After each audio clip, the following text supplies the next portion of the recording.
Muito bem, meus queridíssimos, minhas queridíssimas. Estamos aqui para quê, professor? Para mais uma aula de química, mais uma dose de química nos nossos neurônios. Sim! Para que isso, professor?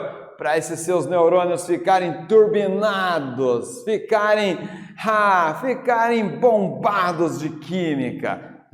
Vamos lá. Vamos ver quais são os objetivos desta aula. Entender as leis volumétricas de Gay-Lussac, esta aula que está relacionada, às leis dos gases, tá? Compreender a importância dessas leis para a química e a física, praticar o conhecimento por meio de conhecimentos e atividades. Quais são os questionamentos, professor? Você sabe o que são leis volumétricas? Como os balões se mantêm no ar? Professor, é uma questão até interessante, professor.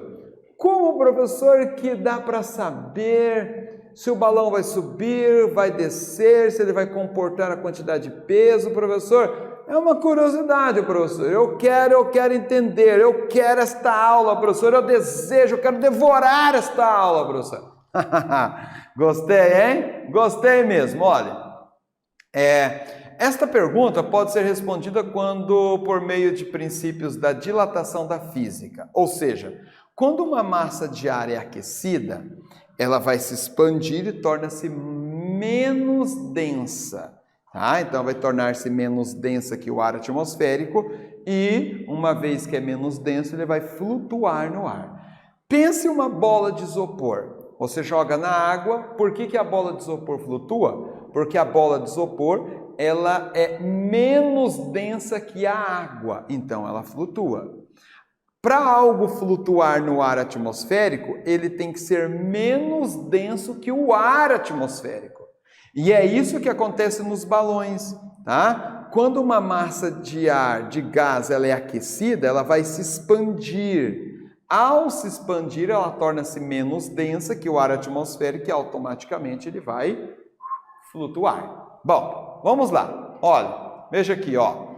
O que mantém o balão no ar são duas forças agindo sobre o corpo. Então, nós temos duas forças que agem aqui sobre este balão. Duas forças de sentido oposto. Tá? Então, veja, temos a força da gravidade que está puxando para o centro da Terra e a flutuabilidade que está fazendo com que o balão suba.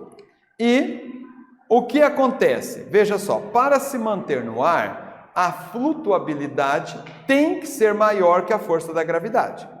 Essas forças apresentam direção e magnitude diferentes. Veja aqui na imagem. Quando a flutuabilidade for maior que a força da gravidade, o balão permanece flutuando no ar. Agora, um balão de ar quente é preenchido geralmente com esses tipos de gases, gás propano ou gás hélio ou qualquer um outro gás, que seja aquecido. Precisamos compreender o comportamento dos gases durante a ocorrência de uma reação química. Para tanto, é preciso conhecer as leis volumétricas. Qual será a finalidade dessas leis? Quais são essas leis? Vamos continuar, vamos entender, vamos devorar essa aula, vamos injetar mais uma dose de química nos nossos neurônios.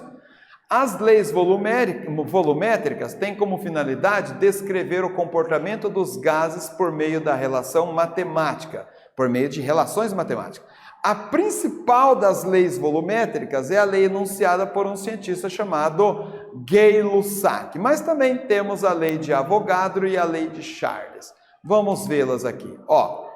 Aqui está a imagem desse cidadão, bastante interessante, Louis Joseph Gay-Lussac. Aqui está a data de nascimento, a data de falecimento. Foi um dos principais cientistas do século XVIII, destacando-se por suas inúmeras contribuições no estudo dos gases. A primeira lei de Gay-Lussac, ou lei da combinação volumétrica, diz: o que esta lei diz? Em condições constantes de temperatura e pressão, os volumes dos gases, dos reagentes e dos produtos de uma reação química mantêm-se entre si uma relação de números inteiros. Vamos esmiuçar isso aí. Vamos esmiuçar. Olha aqui, ó. A reação química do gás hidrogênio, gás oxigênio formando a água. Na reação química que envolve a síntese da água, observa-se que 2 volumes de gás hidrogênio, tá? 2 volumes de gás hidrogênio reage com 1 de gás oxigênio, então 2 de gás hidrogênio, 1 de gás oxigênio vai produzir 4 litros de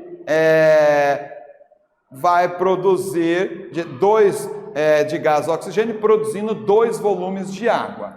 Aí veja só o que vai acontecer. Se utilizarmos 4 litros de hidrogênio, se nós dobrarmos aqui a quantidade de hidrogênio, obteremos 4 litros de água. Vai dobrar, ó. Se eu dobro aqui de 2 volumes de hidrogênio para 4, dobrou, aqui dobra e aqui também dobra.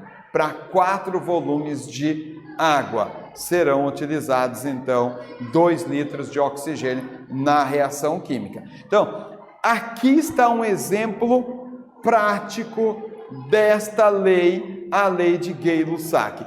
Em condições constantes de temperatura e pressão, os volumes dos gases reagentes e dos produtos de uma reação química mantêm-se entre si uma relação de números inteiros e pequenos. Agora, eu tenho aqui uma atividade para você, tá? Para você praticar esse conhecimento que nós acabamos de adquirir.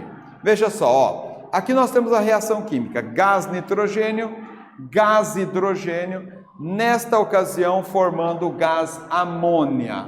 Nós temos então aqui, ó, 1 volume de gás nitrogênio, 3 volumes de gás hidrogênio para 2 volumes de gás amônia. Analise a reação acima, é a formação do gás amônia a partir dos gases nitrogênio e hidrogênio. Partindo de 9 volumes de hidrogênio, 9 volumes de hidrogênio, tá? 9 volumes de hidrogênio, quais os volumes obtidos do gás amônia e quanto de gás nitrogênio seriam necessários para completar a reação química? Então veja aqui, ó, eu vou partir de 9 volumes de gás hidrogênio, quero saber quanto que eu vou obter de gás amônia e quanto que eu vou precisar de gás nitrogênio para reagir completamente, para completar esta reação química. Vou dar um tempo e já volto para corrigir essa atividade, tá?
Professor, professor, foi fácil, professor, foi fácil, professor.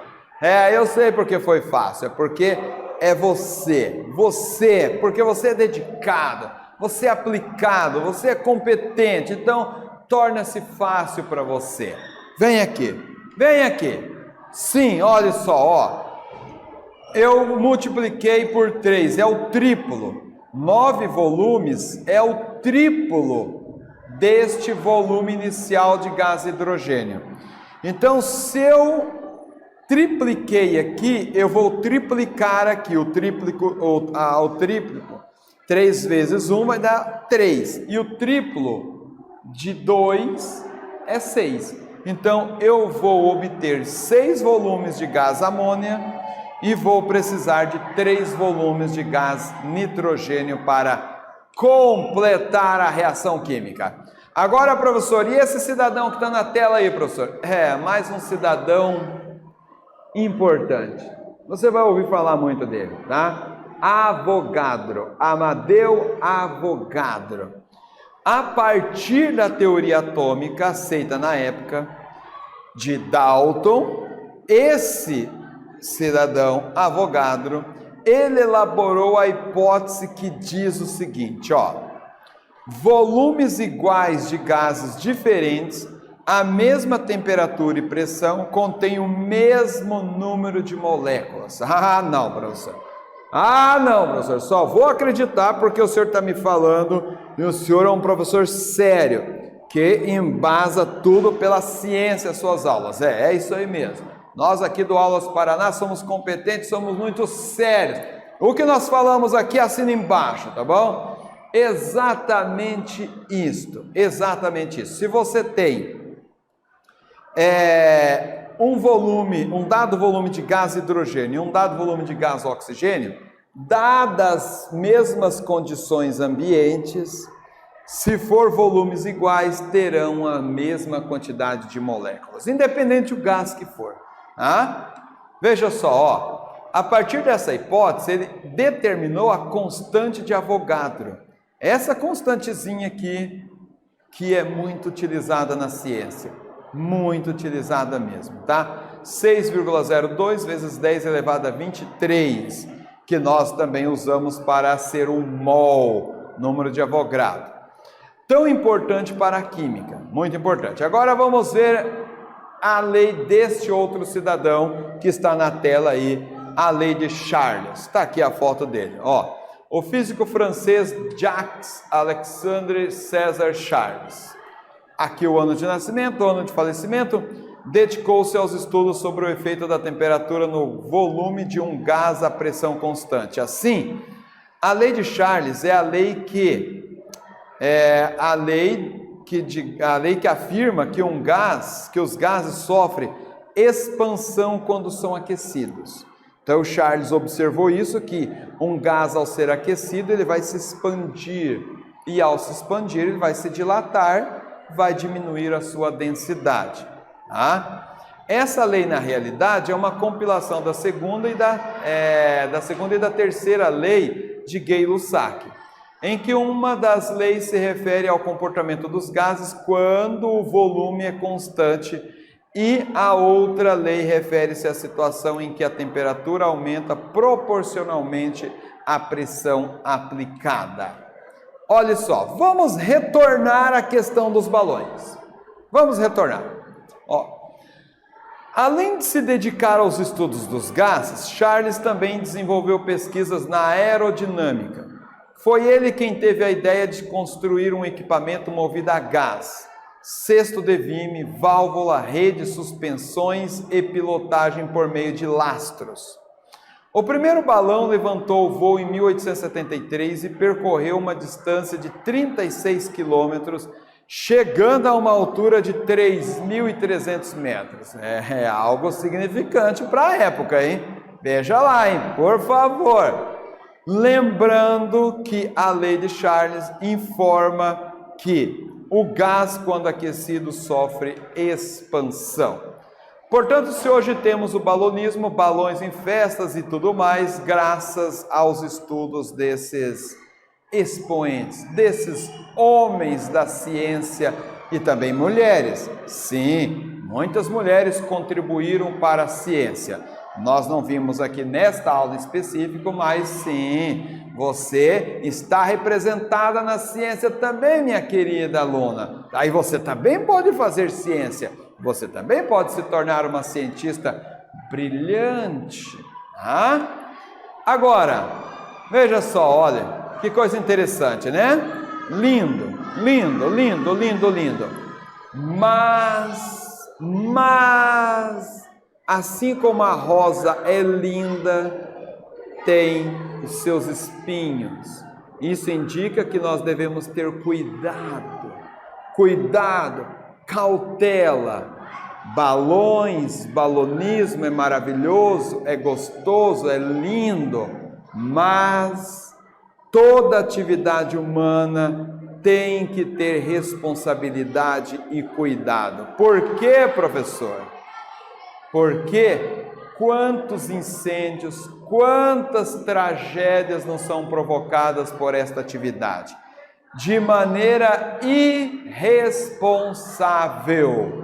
Você não deve, de maneira irresponsável, soltar balões, brincar com balões, porque esses balões vão cair em algum local e ao cair pode provocar um desastre, queimadas, tá? Pode se alastrar queimando florestas, casas, escolas onde tem crianças inocentes estudando ali. Então, responsabilidade é a palavra de ordem. Balonismo é muito bonito e é uma prática esportiva regulamentada, porém quando balões são soltos de maneira irresponsável, pode acarretar crime ambiental. Uma vez que essa prática pode causar incêndios em centros urbanos, florestas e colocar vidas de pessoas em risco. A prática de soltar balões é bastante comum durante as festas juninas, mas veja, você é um responsável, assim como eu sou responsável pela segurança de todos nós. Buenas, aqui está algo especial para você. O nitrogênio é considerado um gás ideal quando está em condições normais de temperatura e pressão. É muito comum fazer armazenamento deste gás resfriando ao ponto de se liquefazer. Fale sobre o comportamento deste gás ao ser resfriado e aquecido. Tempo para você.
Buenas, professor.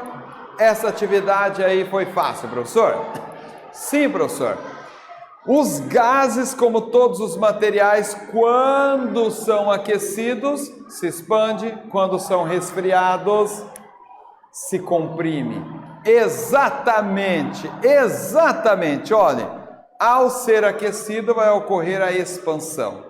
Ao ser resfriado vai acontecer a compressão. Esse é o comportamento de todos os gases, todos os materiais. E nós, professor? Também, né? No verão nós estamos soltos, livres, e no inverno estamos retraídos, encolhidos. Vamos lá. Olha aqui, ó, o que eu separei para você. Olha só, você vai ver algumas curiosidades da química. Acesse esse QR Code ali e você vai ver, olha, saber mais sobre as leis que regem a química. Lembre-se, conhecimento nunca é demais, tá? Acesse lá, leia, interaja, aprofunda-se nos conhecimentos da química que você vai colher bons frutos disso aí. O que estudamos nesta aula, professor? Entendemos as leis volumétricas de Gay-Lussac, compreendemos a importância dessas leis para a química e a física, praticamos o conhecimento por meio de questionamentos e atividades. Aqui estão algumas referências e chegamos ao fim de mais uma aula de química. Um grande abraço, um beijo no seu coração e nos vemos muito em breve na próxima aula de química. Fui!